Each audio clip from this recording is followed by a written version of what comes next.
The cash secured put strategy is one of the most scalable income approaches in retail investing, but the experience of running it with $10,000 is fundamentally different from running it with $50,000, which is fundamentally different from $100,000. Not just in the dollar amounts, okay, in what the strategy can actually do, how resilient it is when things go wrong, and what the 5-year outcome even looks like. Most content about this strategy either talks about one size or uses unrealistic monthly return assumptions, okay? Let me run all three through the same honest math and show you what the actual 5-year difference looks like, and more importantly, what makes each level operate differently from each other. Here's the baseline for all three of these scenarios, okay? I'm using 15% annual return on deployed capital, a conservative midpoint of what disciplined, quality-focused cash secured put selling produces over time. Not the best months, not the exceptional years, the steady, manageable, average market conditions rate rather than careful operator can sustain. All income is reinvested, no additional contributions,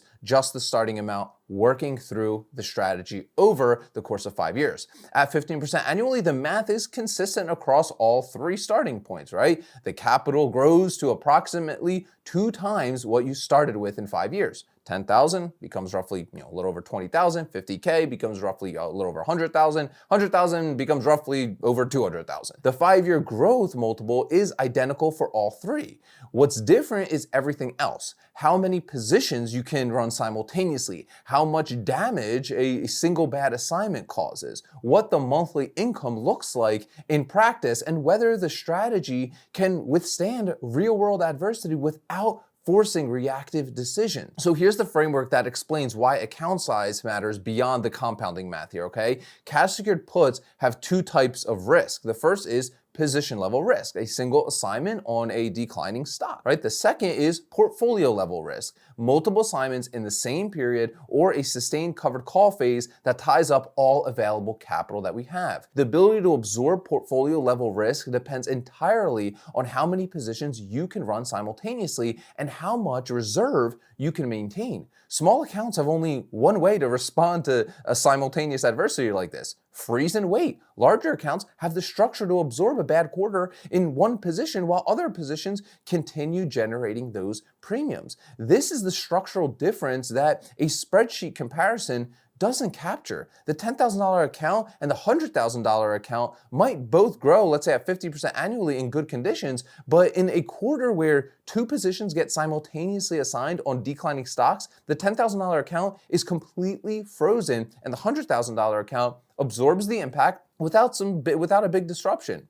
Let's talk about the $10,000 account though, right? And this is really the learning phase. A 10K, 10,000, here's what the strategy realistically can look like. With an appropriate 20% reserve, you have approximately 8K in deployable capital. At a 25 to 30 strike on quality stocks, that supports 1 position at a time, maybe 2 in the $20 range, okay? Monthly income from 1 position at 1.5%, right? Approximately 120 to 150 bucks a month. Some months more, some months nothing. If you're in the covered call phase, over a year, the active cycles might generate $1,000 to $1,500 in total premium, roughly 10 to 14% on the deployed capital, which is below the 15% benchmark because the covered call recovery months produce less, okay? What the $10,000 account teaches you is the full mechanics of the cycle: entry, assignment, covered call management, exit. You learn the process with real money and real stakes, but with a limited enough capital that mistakes are expensive lessons rather than catastrophic events. 5-year outcome with reinvestment at 15%, approximately a little over 20,000. The monthly income by year 5 from 20K position generating 15% annually, roughly 250 bucks per month. Not retirement income, but real income from a system that you've learned to run consistently. Now, if you're a beginner getting started with all this, I do want to invite you to the full Ark Options Strategy workshop. It's only 90 minutes long. I break everything down in plain, easy to understand English. You get my 15 favorite stocks, all under 30 bucks that I love running for the wheel strategy, my 2 premium calculators, and my full trade log template. You'll find a link to that training as the first one in the description of today's video. But let's talk about the 50K account, okay? This is where the strategy really starts to become a portfolio. At 50K, right, the operating structure changes materially. So with a 20% reserve of 10K, you have 40,000 in deployable capital.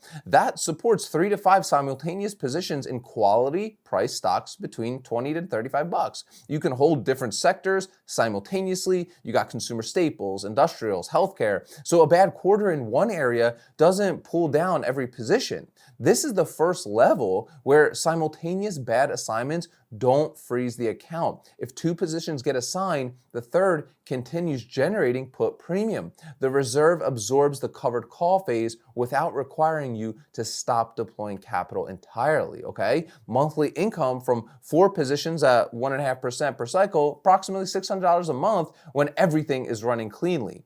Some months less during recovery phases, right? The annual income is more consistent than at the $10,000 level because the diversification smooths out the timing. 5-year outcome at 15%, approximately $100,000 monthly income by year 5 from that $100,000 size position, roughly $1,200 a month. That's a number that changes how you think about the strategy, right? From a supplemental income exercise to honestly a real meaningful income source for us. But let's talk about the 100K account, right? This is where it becomes an income engine, right? At 100K, the strategy reaches its most efficient operating level for retail option sellers, in my opinion. With 20K in reserve and 80K in deployed capital, you can comfortably run 6 to 8 positions across multiple sectors now, right? Each position represents 10 to 15% of your active capital. A bad assignment on any single position is a manageable event, not a portfolio disruption by any means. At this size, the covered call income on any assigned position is also meaningful. 100 shares of a $30 stock generating, let's say, 60 cents per month in covered call premium is $60 per position. With 2 or 3 assigned positions running covered calls simultaneously, that income layer adds some real supplemental return while the wheel phase, completes. Monthly income at 15% annual return on 80,000 deployed, approximately $1,200 a month in active premium generation. By year 5 at 15% with reinvestment, the position has grown to over $200,000 and the monthly income from that base approaches $2,500 per month. $2,500 a month from a $100,000 starting position 5 years later, that's not a theoretical number. It's the compounding of 15% annually with no additional contributions applied to a strategy that generates and becomes more resilient and consistent as the capital base grows. But here's the real summary of all this. The 5-year growth multiple is the same at all 3 levels, obviously. Your capital roughly doubles, right? What changes is the stability of the journey and the monthly income the position generates along the way. $10,000 teaches you the strategy. It generates modest income and builds the habits that make the larger capital perform better. Mistakes at this level are very expensive, but they're survivable. 50K is where the strategy becomes a real portfolio. Diversification works. Simultaneous adversity is manageable. Monthly income is starting to get meaningful, and especially enough to reinvest at an accelerating rate.